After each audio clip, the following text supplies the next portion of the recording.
Greetings, YouTube. Every once in a blue moon, and I think that phrase is actually kind of weird because I personally have never seen a blue moon unless I was looking at a Lucky Charms box. But every once in a blue moon, I am talking to Alliance members in the Line app and over chat, and I just think to myself, this would probably make a really good video. And then I ask one of my Alliance members if he thinks so, and he goes, heck yeah, and then here we are. So what the heck am I talking about? Well, if you haven't got a clue based off of the thumbnail or the title of this video, basically, Map 5, for the most part, is still pretty manageable for most alliances that have, 5-star rosters, at least rank 4s, maybe rank 3s. I don't know. I'm sure there's people out there who are killing it with rank 5 4-stars, even rank 4 4-stars, the same people that tell me all the time that they become uncollected with nothing but rank 4 4-stars, which is always very impressive to me. But regardless of that, we have right now going on the Scarlet Witch week of the Mad Titan's Wrath. You know that because you can see Scarlet Witch and Thanos on screen. Now, this week is really the first time that we have seen, at least to my knowledge, Kabam update the paths of a Alliance Quest map. Maybe map 7 looks like this, but I know map 6 for the most part doesn't, where you have the brand new super fun and interactive defenders. Now, we've got some of the old favorites like Void and Gladiator Hulk, but we also have some newbies. And really what sucks about this particular map and this week is that they also have the symbioids back. And let me tell you, they can be frustrating to fight even with somebody who uses a rank 2 6-star Corvus. Now, here's the deal, YouTube. I've got Alliance members that run one battle group of Alliance Quest Map 6 per week. That's 5 days of Map 6, and everybody else does Map 5. The rewards turn out to be pretty dang good because our prestige is so high. And on top of that, it gives people a unique challenge to want to go back and forth between Map 6 or Map 5, depending on whether or not you can keep up. Map 6, for me, has never been crazy difficult. It's just been stressful when it comes to having to log in because there are so many nodes and so many paths that you can't afford to, say, ghost your alliance for 8 or 9 hours straight and not hold somebody up. So if you can log in, and if you're active, Map 6 is pretty conquerable with the right roster particularly, but Map 5 gives you a larger window where you can have people that don't log in for 12 or 13 hours and you can still clear the map with relative ease by the end of the day. Not as much easy in Map 6, but Map 6, you've got somebody like Iron Man Infinity War, right, who's there, who if you've got Corvus or maybe some other counters isn't bad at all. In fact, Iron Man Infinity War with the Corvus is actually like best day ever because of all the missions you get from that fight, particularly if you can add the evade or auto block in there as well. But for this, you've got Captain Sparkles, you've got Medusa. I get Diablo on my path because I hit the lottery when it came to this map. But you've got Mr. Sinister, right? And not just any Mr. Sinister, but you've also got some Fury active.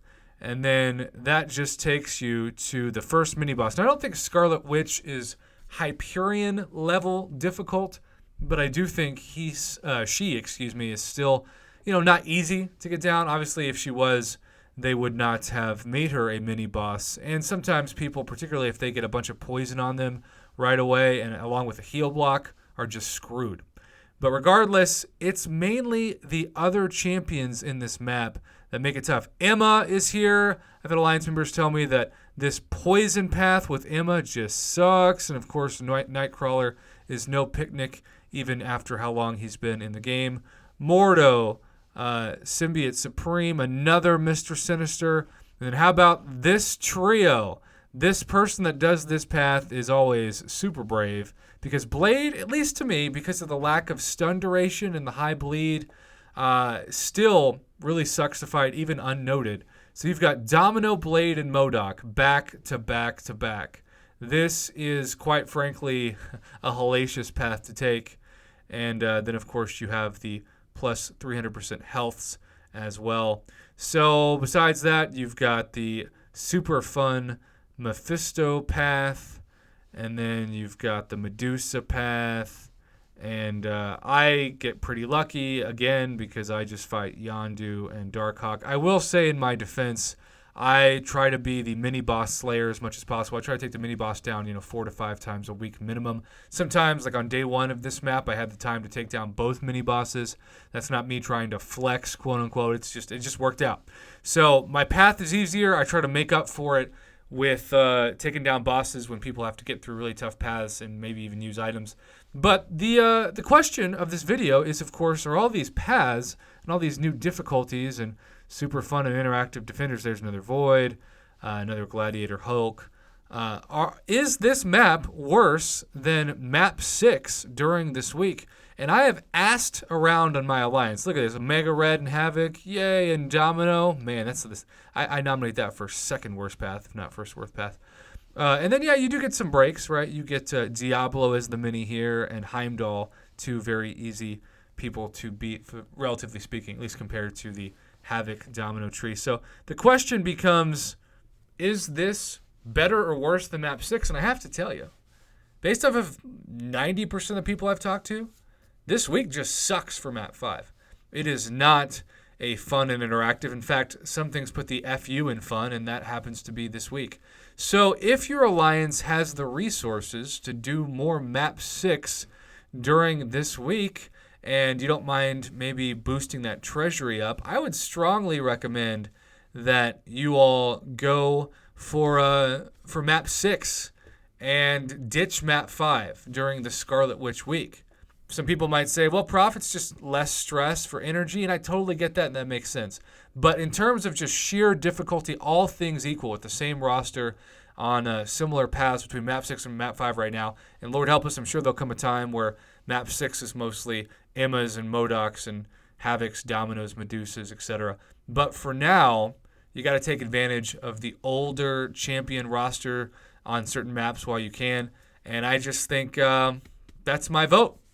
Now, that means that if my alliance decides to do some map 6 during this week, and I'm really saying during this week only because the other maps, they're pretty easy, I'm in. I'm totally down. But do you agree, disagree? I am speaking off an alliance that only does a third of map 6, so maybe you strongly disagree. Certainly wouldn't be the first time. Comment below, let me know. And as always, thank you for watching and supporting the Marvel Contest of Champions YouTube channel. I love these kind of discussions and hearing both sides, so I appreciate all comments in advance.